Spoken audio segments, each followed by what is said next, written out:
Assalamualaikum warahmatullahi wabarakatuh.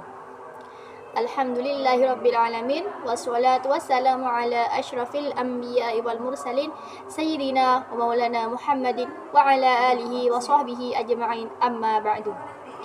Yang saya takdimi Pengasuh Pesantren Zainul Hasan Genggong, Kiai Haji Muhammad Hasan Mutawakil Allah SHMM, dan yang saya hormati Rektor Universitas Islam Zainul Hasan Genggong, Bapak Abdul Aziz Wahab BAMAG, dan yang saya hormati Dekan Fakultas Tadris Umum sekaligus dosen pengampu mata kuliah Strategi Pembelajaran Matematika, Ibu Wahyu Lestari MPD, dan yang saya hormati Kaprodi Tadris Matematika, Ibu Eka Rahayu MPD, dan juga yang saya banggakan teman-teman semuanya yang sudah berjuang bersama. Perkenalkan, saya Devia Rizkiatur Rahma, mahasiswi Prodi Tadris Matematika semester 4, akan mempresentasikan mata kuliah Strategi Pembelajaran Matematika. Yang kali ini materinya adalah tentang teori belajar matematika. Teori belajar matematika memiliki 4 cabang.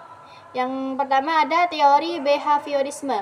Teori belajar behaviorisme merupakan teori belajar yang digagaskan oleh Gex dan Berliner, serta sudah cukup lama diterapkan oleh para pendidik di dunia.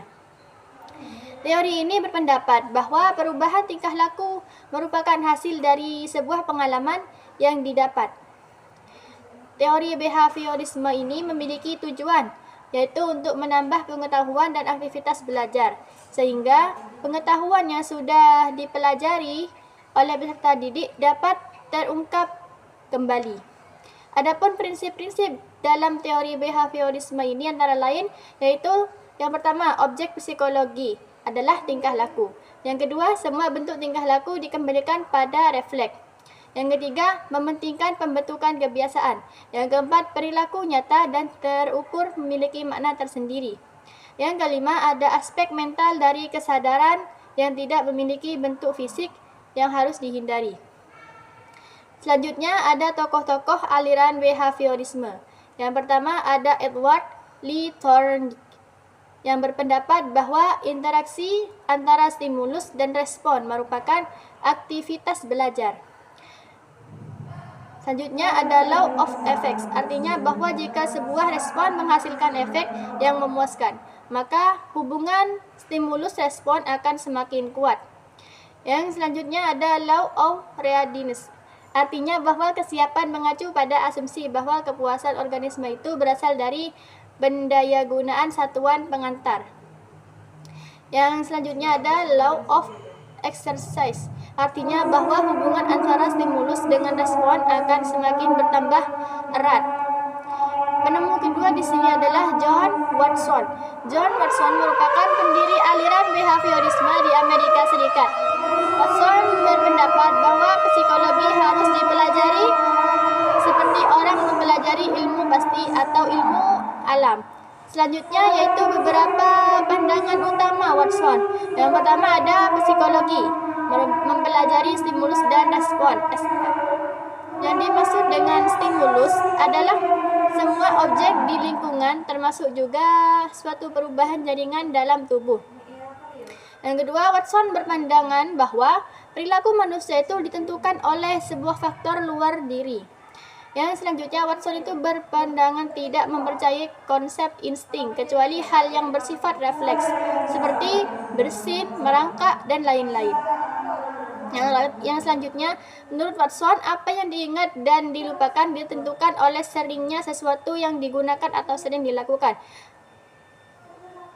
Yang selanjutnya ada sumbangan utama Watson adalah ketegasan pendapatnya bahwa perilaku dapat dikontrol dan ada hukum yang mengaturnya. Jadi psikologi adalah ilmu yang bertujuan meramalkan perilaku seseorang.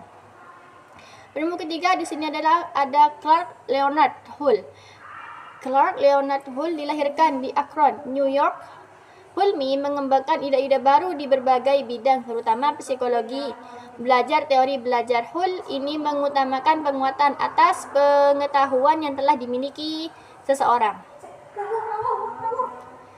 Yang selanjutnya ada penemu Edwin Guthrie. Edwin Ray Guthrie lahir di Lincoln, Nebraska. Guthrie merupakan ahli behavioristik yang percaya bahwa hukuman atau punishment memegang peranan penting dalam proses belajar. Guthrie mengatakan bahwa hukuman yang diberikan di saat yang tepat akan mengubah kebiasaan seseorang. Namun, teori pemberian hukuman ini mendapat kritikan dari beberapa ahli. Alasannya yaitu yang pertama, perubahan tingkah laku, yang kedua, dikhawatirkan ada dampak psikologis, yang ketiga, hukum yang diberikan dapat menjadi dorongan untuk si penerima.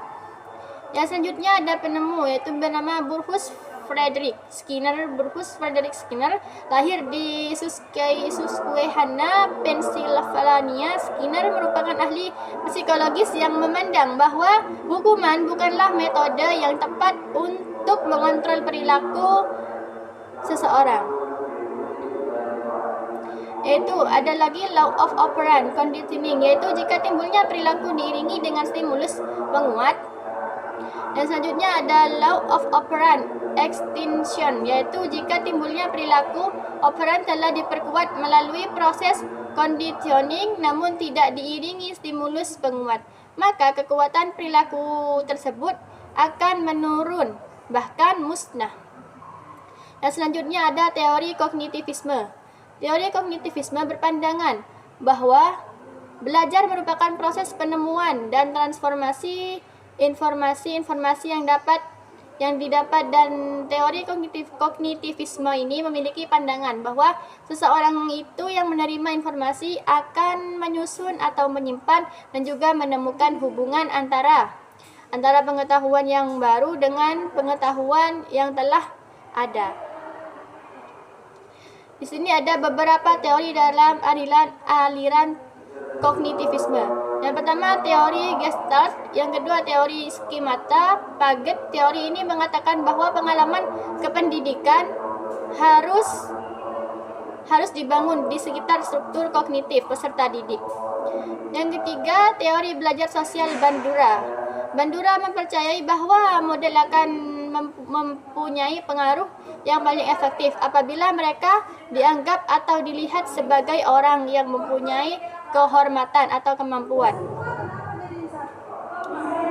Sehingga banyak hal seorang pendidik bisa menjadi model yang paling berpengaruh. Yang keempat, ada pengelolaan informasi Norman.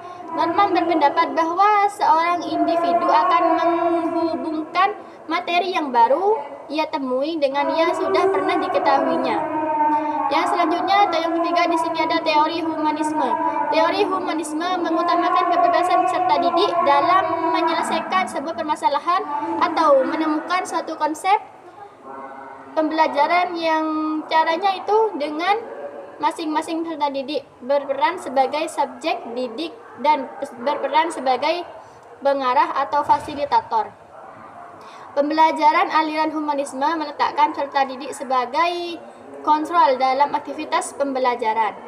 Yang terakhir di sini ada teori konstruktivisme. Teori konstruktivisme memiliki perspektif bahwa belajar merupakan konstruksi informasi yang masuk ke otak. Maka dari itu, teori konstruktivisme tidak hanya menerima konsep, tetapi terjadi proses konstruksi pengetahuan melalui pengalaman.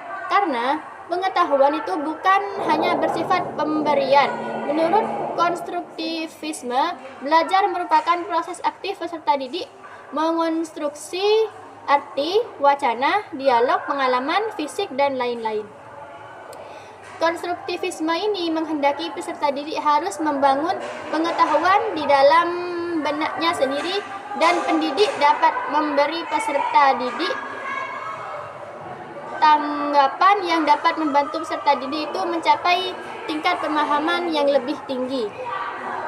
Namun harus diupayakan agar peserta didik sendiri itu dapat memanjat tangga tersebut. Baik, mungkin itu saja yang dapat saya sampaikan. Kurang lebihnya mohon maaf. Wassalamualaikum warahmatullahi wabarakatuh.